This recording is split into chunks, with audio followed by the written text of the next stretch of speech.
اتقوا ربكم الذي خلقكم من نفس واحدة وخلق منها زوجها وبث منهما رجالا كثيرا ونساء واتقوا الله الذي تساءلون به والأرحام إن الله عليكم رقيبا وآتوا اليتامى أموالهم ولا تتبدلوا الخبيث بالطيب ولا تأكلوا أموالهم إلى أموالكم إنه كان حوبا كبيرا وإن خفتم ألا تقسطوا في اليتامى فانكحوا ما طاب لكم من النساء مثنى وثلاث ورباع فإن خفتم ألا تعدلوا فواحدة أو ما ملكت أيمانكم ذلك أدنى ألا تعولوا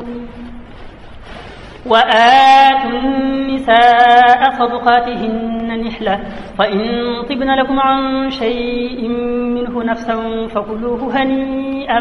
مريئا ولا تؤتوا السفهاء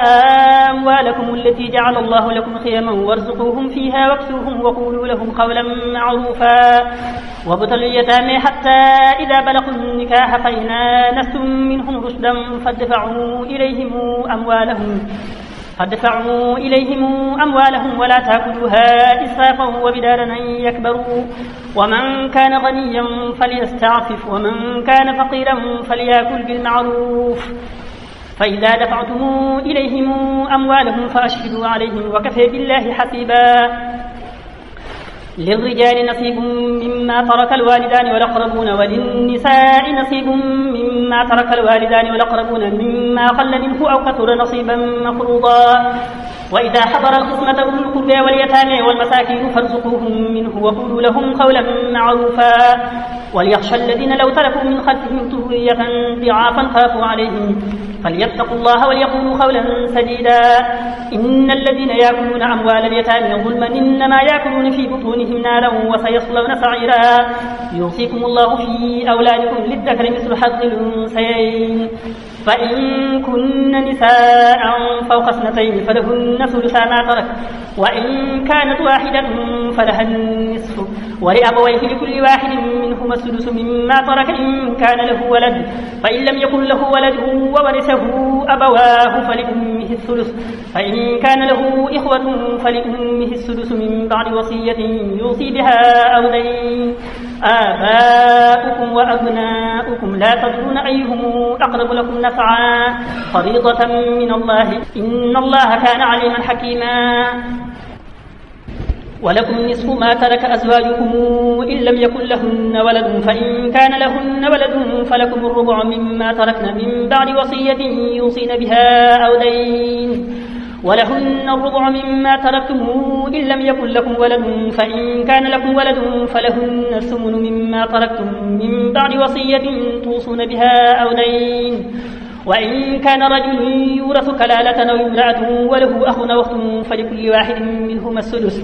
فإن كانوا أكثر من ذلك فهم شركاء في الثلث من بعد وصية يوصي بها أو دين غير مضار وصية من الله والله عليم حليم تلك حدود الله ومن يطع الله ورسوله ندخله جنات تجري من تحتها الأنهار خالدين فيها وذلك الفوز العظيم ومن يعص الله ورسوله ويتعد حدوده ندخله نارا خالدا فيها وله عذاب مهين واللاتي ياتين الفاحشة من نسائكم فاستشهدوا عليهن 4 منكم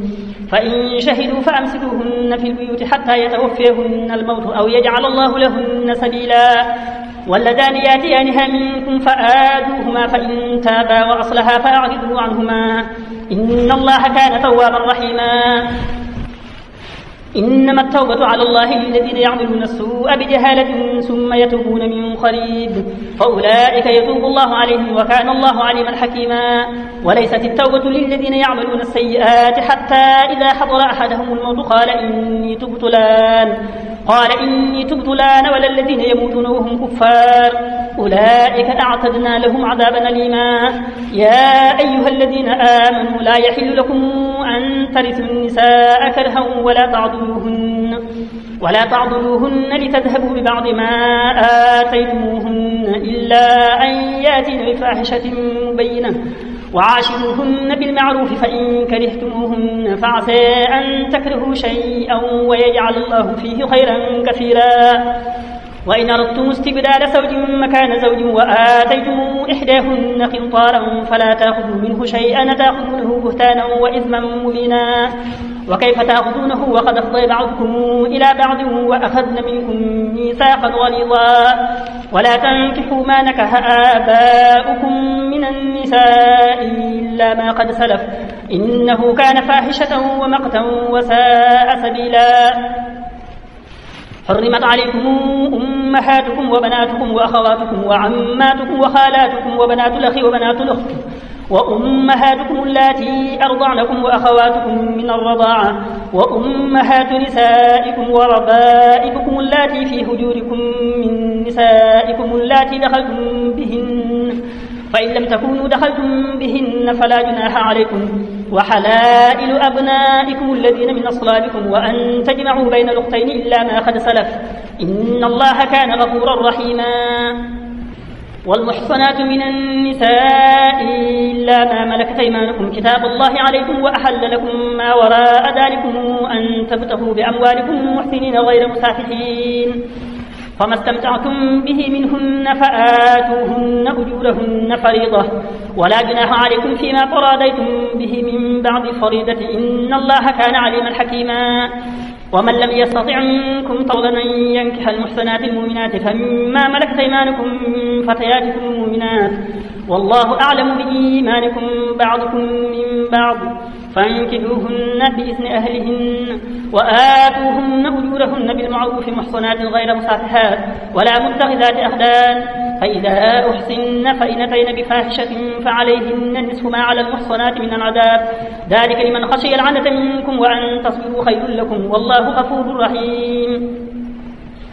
يريد الله ليبين لكم ويهديكم سنن الذين من قبلكم ويتوب عليكم والله عليم حكيم. والله يريد أن يتوب عليكم ويريد الذين يتبعون الشهوات أن تميلوا ميلا عظيما. يريد الله أن يخفف عنكم وخلق الإنسان ضعيفا. يا أيها الذين آمنوا لا تأكلوا أموالكم بينكم بالباطل إلا أن تكون تجارة عن تراض منكم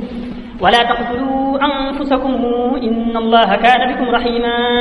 ومن يفعل ذلك عدوانا وظلما فسوف نصليه نارا وكان ذلك على الله يسيرا. إن تجتنبوا كبائر ما تنهون عنه نكفر عنكم سيئاتكم وندخلكم مدخلا كريما. ولا تتمنوا ما فضل الله به بعضكم على بعض للرجال نصيب مما اكتسبوا وللنساء نصيب مما اكتسبن واسألوا الله من فضله إن الله كان بكل شيء عليما.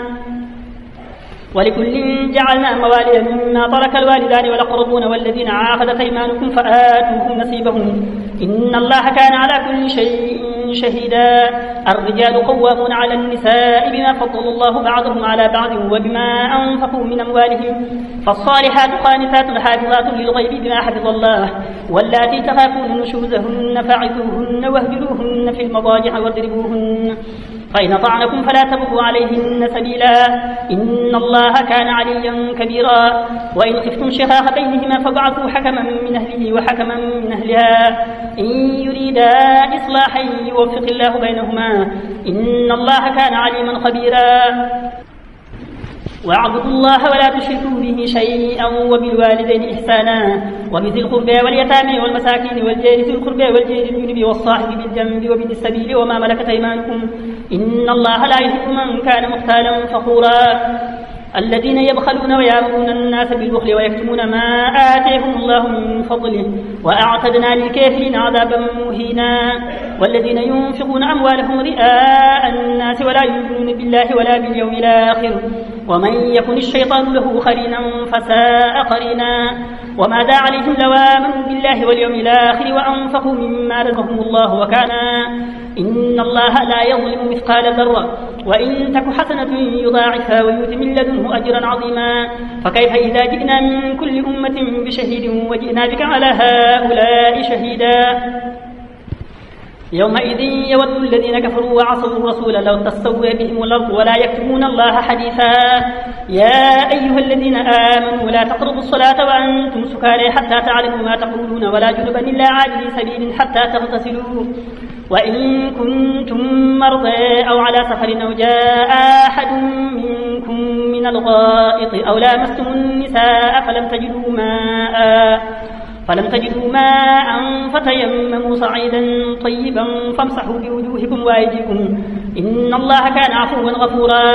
ألم تر إلى الذين أوتوا نصيبا من الكتاب يشترون الضلالة ويريدون أن تضلوا السبيل والله أعلم بأعدائكم وكفى بالله وليا وكفى بالله نصيرا. من الذين هادوا يحرفون الكلم عن مواضعه ويقولون سمعنا وعصينا واسمع غير مسمع ولاعنا ليا بألسنتهم وطعنا في الدين ولو أنهم قالوا سمعنا وأطعنا واسمع وانظرنا لكان خيرا لهم وأقوم ولكن لعنهم الله بكفرهم فلا يؤمنون إلا قليلا. يا أيها الذين أوتوا الكتاب آمنوا بما نزلنا مصدقا لما معكم من قبل أن نطمس وجوها فنردها على أدبارها أو نلعنهم كما لعنا أصحاب السبت وكان أمر الله مفعولا. إن الله لا يغفر أن يشرك به ويغفر ما دون ذلك لمن يشاء ومن يشرك بالله فقد افترى إثما عظيما. ألم تر إلى الذين يزكون أنفسهم بل الله يزكي من يشاء ولا يظلمون فتيلا. انظر كيف يفترون على الله الكذب وكفى به إثما مبينا. ألم تر إلى الذين أوتوا نصيبا من الكتاب يؤمنون بالجبت والطاغوت ويقولون للذين كفروا هؤلاء يهدى من الذين آمنوا سبيلا. أولئك الذين لعنهم الله ومن يلعن الله فلن تجد له نصيرا. أم لهم نصيب من الملك فإذا لا يؤتون الناس نقيرا. أم يحسدون الناس على ما آتيهم الله من فضله فقد آتينا آل إبراهيم الكتاب والحكمة وآتيناهم ملكا عظيما. فمنهم من آمن به ومنهم من صد عنه وكفى بجهنم سعيرا. إن الذين كفروا بآياتنا سوف نصليهم نارا كلما نضجت جلودهم بدلناهم جلودا غيرها ليذوقوا العذاب إن الله كان عزيزا حكيما. والذين آمنوا وعملوا الصالحات سندخلهم جنات تجري من تحتها الأنهار خالدين فيها أبدا لهم فيها أزواج مطهرة وندخلهم ظلا ظليلا. إن الله يأمركم أن تؤدوا الأمانات إلى أهلها وإذا حكمتم بين الناس أن تحكموا بالعدل إن الله نعم ما يعظكم به إن الله كان سميعا بصيرا. يا أيها الذين آمنوا أطيعوا الله وأطيعوا الرسول وأولي الأمر منكم فإن تنازعتم في شيء فردوه إلى الله والرسول إن كنتم تؤمنون بالله واليوم الآخر ذلك خير وأحسن تأويلا. ألم تر إلى الذين يزعمون أنهم آمنوا بما أنزل إليك وما أنزل من قبلك يريدون أن يتحاكموا إلى الطاغوت وقد أمروا أن يكفروا به ويريد الشيطان أن يضلهم ضلالا بعيدا. وإذا قيل لهم تعالوا إلى ما أنزل الله وإلى الرسول رأيت المنافقين يصدون عنك صدودا. فكيف إذا أصابتهم مصيبة بما قدمت أيديهم ثم جاءوك يحلفون بالله إن أردنا إلا إحسانا وتوفيقا. أولئك الذين يعلم الله ما في قلوبهم فأعرض عنهم وعظهم وقل لهم في أنفسهم قولا بليغا. وما أرسلنا من رسول إلا ليطاع بإذن الله ولو أنهم إذ ظلموا أنفسهم جاءوك فاستغفروا الله واستغفر لهم الرسول لوجدوا الله توابا رحيما. فلا وربك لا يؤمنون حتى يحكموك فيما شجر بينهم ثم لا يجدوا في أنفسهم حرجا مما قضيت ويسلموا تسليما. ولو أنا كتبنا عليهم أن اقتلوا أنفسكم أو اخرجوا من دياركم ما فعلوه إلا قليل منهم ولو أنهم فعلوا ما يوعظون به لكان خيرا لهم وأشد تثبيتا. وإذا لآتيناهم من لدنا أجرا عظيما ولهديناهم صراطا مستقيما. ومن يطع الله والرسول فأولئك مع الذين أنعم الله عليهم من النبيين والصديقين والشهداء والصالحين وحسن أولئك رفيقا. ذلك الفضل من الله وكفى بالله عليما. يا أيها الذين آمنوا خذوا حذركم فانفروا ثبات أو انفروا جميعا منكم لمن ليبطئن فإن أصابتكم مصيبة قال قد أنعم الله علي إذ لم أكن معهم شهيدا ولئن أصابكم فضل من الله ليقولن كأن لم يكن بينكم وبينه مودة يا ليتني كنت معهم فأفوز فوزا عظيما فليقاتل في سبيل الله الذين يشرون الحياة الدنيا بالآخرة ومن يقاتل في سبيل الله فيقتل أو يغلب فسوف نؤتيه أجرا عظيما وما لكم لا تقاتلون في سبيل الله والمستضعفين من الرجال والنساء والولدان الذين يقولون ربنا أخرجنا من هذه القرية الظالم أهلها واجعل لنا من لدنك وليا واجعل لنا من لدنك نصيرا الذين آمنوا يقاتلون في سبيل الله والذين كفروا يقاتلون في سبيل الطاغوت فقاتلوا أولياء الشيطان إن كيد الشيطان كان ضعيفا ألم تر إلى الذين قيل لهم كفوا أيديكم وأقيموا الصلاة وآتوا الزكاة فلما كتب عليهم القتال إذا فريق منهم يخشون الناس كخشية الله أو أشد خشية وقالوا ربنا لم كتبت علينا القتال لولا أخرتنا إلى أجل قريب قل متاع الدنيا قليل والآخرة خير لمن اتقى ولا تظلمون فتيلا أينما تكونوا يدرككم الموت ولو كنتم في بروج مشيدة وإن تصبهم حسنة يقولوا هذه من عند الله وإن تصبهم سيئة يقولوا هذه من عندك قل كل من عند الله فما لهؤلاء القوم لا يكادون يفقهون حديثا ما أصابك من حسنة فمن الله وما أصابك من سيئة فمن نفسك وأرسلناك للناس رسولا وكفى بالله شهيدا من يطع الرسول فقد طاع الله ومن تولى فما أرسلناك عليهم حفيظا ويقولون طاعة فإذا برزوا من عندك بيت طائفة منهم غير الذي تقول والله يكتب ما يبيتون فأعرض عنهم وتوكل على الله وكفى بالله وكيلا أفلا يتدبرون القرآن ولو كان من عند خير الله لوجدوا فيه اختلافا كثيرا وإذا جاءهم أمر من الأمن أو الخوف أذاعوا به ولو ردوه إلى الرسول وإلى أولي الأمر منهم لعلمه الذين يستنبطونه منهم ولولا فضل الله عليكم ورحمته لاتبعتم الشيطان إلا قليلا فقاتل في سبيل الله لا تكلف إلا نفسك وحرض المؤمنين عسى الله أن يكف بأس الذين كفروا والله أشد بأسا وأشد تنكيلا من يشفع شفاعة حسنة يكن له نصيب منها ومن يشفع شفاعة سيئة يكن له كفل منها وكان الله على كل شيء مقيتا وإذا حييتم بتحية فحيوا بأحسن منها أو ردوها إن الله كان على كل شيء حسيبا الله لا إله إلا هو ليجمعنكم إلى يوم القيامة لا ريب فيه ومن أصدق من الله حديثا فما لكم في المنافقين فئتين والله أركسهم بما كسبوا أتريدون أن تهدوا من أضل الله ومن يضلل الله فلن تجد له سبيلا ودوا لو تكفرون كما كفروا فتكونون سواء فلا تتخذوا منهم أولياء حتى يهاجروا في سبيل الله فإن تولوا فخذوهم واقتلوهم حيث وجدتموهم ولا تتخذوا منهم وليا ولا نصيرا إلا الذين يصلون إلى قوم بينكم وبينهم ميثاق أو جاءوكم حصرت صدورهم أن يقاتلوكم أو يقاتلوا قومهم ولو شاء الله لسلطهم عليكم فلقاتلوكم فإن اعتزلوكم فلم يقاتلوكم وألقوا إليكم السلام فما جعل الله لكم عليهم سبيلا ستجدون آخرين يريدون أن يامنوكم ويامنوا قومهم كلما ردوا إلى الفتنة أركسوا فيها فإن لم يعتزلوكم ويلقوا إليكم السلام ويكفوا أيديهم فخذوهم واقتلوهم حيث ثقفتموهم وأولئكم جعلنا لكم عليهم سلطانا مبينا وما كان لمؤمن أن يقتل مؤمنا إلا خطأ ومن قتل مؤمنا خطأ فتحرير مؤمنة ودية مسلمة إلى أهله إلا أن يصدقوا فإن كان من قوم عدو لكم وهو مؤمن فتحرير رقبة مؤمنة وإن كان من قوم بينكم وبينهم ميثاق فدية مسلمة إلى أهله وتحرير رقبة مؤمنة ومن لم يجد فصيام شهرين متتابعين توبة من الله وكان الله عليما حكيما ومن يقتل مؤمنا متعمدا فجزاؤه جهنم خالدا فيها وغضب الله عليه ولعنه وأعد له عذابا عظيما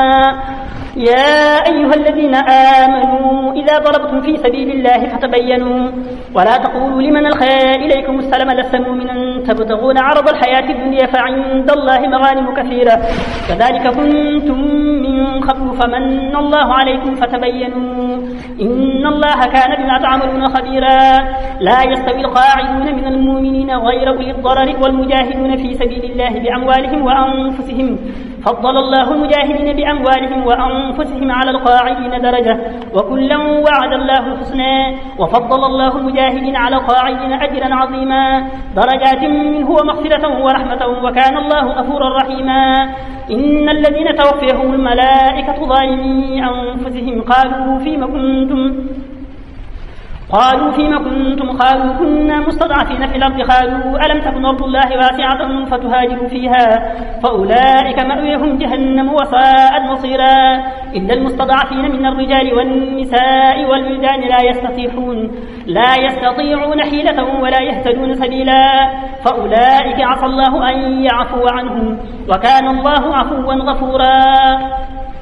ومن يهاجر في سبيل الله يجد في الأرض مراغما كثيرا وسعة ومن يخرج من بيته مهاجرا إلى الله ورسوله ثم يدركه الموت فقد وقع أجره على الله وكان الله غفورا رحيما وإذا ضربتم في الأرض فليس عليكم جناح أن تقصروا من الصلاة إن خفتم أن يفتنكم الذين كفروا إن الكافرين كانوا لكم عدوا مبينا وإذا كنت فيهم فأقمت لهم الصلاة فلتقم طائفة منهم معك وليأخذوا أسلحتهم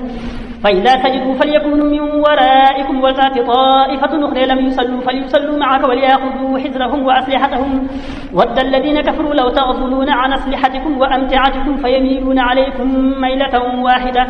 ولا جناح عليكم إن كان بكم أذى من مطر أو كنتم مرضى أن تضعوا أسلحتكم وخذوا حذركم إن الله أعد للكافرين عذابا مهينا فإذا قضيتم الصلاة فاذكروا الله قياما وقعودا وعلى جنوبكم فإذا اطمأننتم فأقيموا الصلاة إن الصلاة كانت على المؤمنين كتابا موقوتا ولا تهنوا في ابتغاء القوم إن تكونوا تعلمون فإنهم يعلمون كما تعلمون وترجون من الله ما لا يرجون وكان الله عليما حكيما إنا أنزلنا إليك الكتاب بالحق لتحكم بين الناس بما أراك الله ولا تكن للخائنين خصيما واستغفر الله إن الله كان غفورا رحيما ولا تجادل عن الذين يختانون أنفسهم إن الله لا يحب من كان خوانا نثيما يستخفون من الناس ولا يستخفون من الله وهو معهم إذ يبيتون ما لا يرضي من القول وكان الله بما يعملون محيطا ها أنتم هؤلاء جادلتم عنهم في الحياة الدنيا ومن يجادل الله عنهم يوم القيامة أم من يكون عليهم وكيلا ومن يعمل سوءا أو يظلم نفسه ثم يستغفر الله يجد الله غفورا رحيما ومن يكسب اسما فإنما يكسبه على نفسه وكان الله عليما حكيما ومن يكسب خطيئة أو إثما ثم يرمي به بريئا فقد احتمل بهتانا وإثما مبينا ولولا فضل الله عليك ورحمته لهم طائفة منهم أن يضلوك وما يضلون إلا أنفسهم وما يضرونك من شيء وأنزل الله عليك الكتاب والحكمة وعلمك ما لم تكن تعلم وكان فضل الله عليك عظيما لا خير في كثير من نجويهم إلا من أمر بصدقة أو معروف أو إصلاح بين الناس ومن يفعل ذلك ابتغاء مرضات الله فسوف نؤتيه أجرا عظيما ومن يشاقق الرسول من بعد ما تبين له الهدى ويتبع غير سبيل المؤمنين نوله ما تولى ونصله جهنم وساءت مصيرا إن الله لا يغفر أن يشرك به ويغفر ما دون ذلك لمن يشاء ومن يشرك بالله فقد ضل ضلالا بعيدا إن يدعون من دونه إلا إناثا وإن يدعون إلا شيطانا مريدا لعنه الله وقال لأتخذن من عبادك نصيبا مفروضا ولأضلنهم ولأمنينهم ولآمرنهم فليبتكن آذان الأنعام ولآمرنهم فليغيرن خلق الله ومن يتخذ الشيطان وليا من دون الله فقد خسر خسرانا مبينا يعدهم ويمنيهم وما يعدهم الشيطان إلا غرورا أولئك مأويهم جهنم ولا يجدون عنها محيصا والذين آمنوا وعملوا الصالحات سندخلهم جنات تجري من تحتها الأنهار خالدين فيها أبدا وعد الله حقا ومن أصدق من الله قيلا ليس بأمانيكم ولا أماني أهل الكتاب من يعمل سوءا يجز به ولا يجد له من دون الله وليا ولا نصيرا ومن يعمل من الصالحات من ذكر أو أنثى وهو مؤمن فأولئك يدخلون الجنة ولا يظلمون نقيرا ومن أحسن دينا ممن أسلم وجهه لله وهو محسن واتبع منهم واتخذ الله إبراهيم خليلا ولله ما في السماوات وما في الأرض وكان الله بكل شيء محيطا ويستفتونك في النساء قل الله يفتيكم فيهن وما يتلى عليكم في الكتاب في يتامى النساء اللاتي لا تؤتونهن ما كتب لهن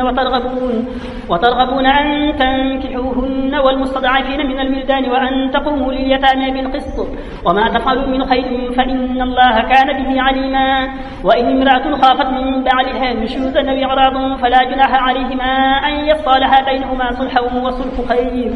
وأحضر أنفس الشح وإن تحسنوا وتعملون خبيرا ولن تستطيعوا أن تعدلوا بين النساء ولو حرصتم فلا تميلوا كل الميل فتذروها كالمعلقة وإن تصلحوا وتتقوا فإن الله كان غفورا رحيما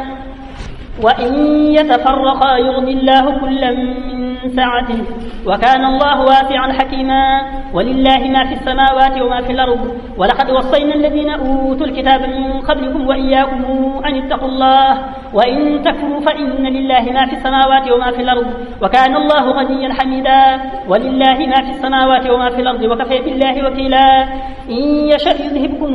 أيها الناس ويأتي بآخرين وكان الله على ذلك قديرا من كان يريد ثواب الدنيا فعند الله ثواب الدنيا والآخرة وكان الله سميعا بصيرا يا أيها الذين آمنوا كونوا خوامين بالقسط شهداء لله ولو على أنفسكم أو الوالدين والأقربين إن يكن غنيا أو فقيرا فالله أولى بهما فلا تتبعوا الهوى أن تعدلوا وإن تلووا أو تعرضوا فإن الله كان بما تعملون خبيرا يا أيها الذين آمنوا بالله ورسوله والكتاب الذي نزل على رسوله والكتاب الذي أنزل من قبل ومن يكفر بالله وملائكته وكتبه ورسله واليوم الآخر فقد ضل ضلالا بعيدا إن الذين آمنوا ثم كفروا ثم آمنوا ثم كفروا ثم ازدادوا كفرا لم يكن الله ليغفر لهم ولا ليهديهم سبيلا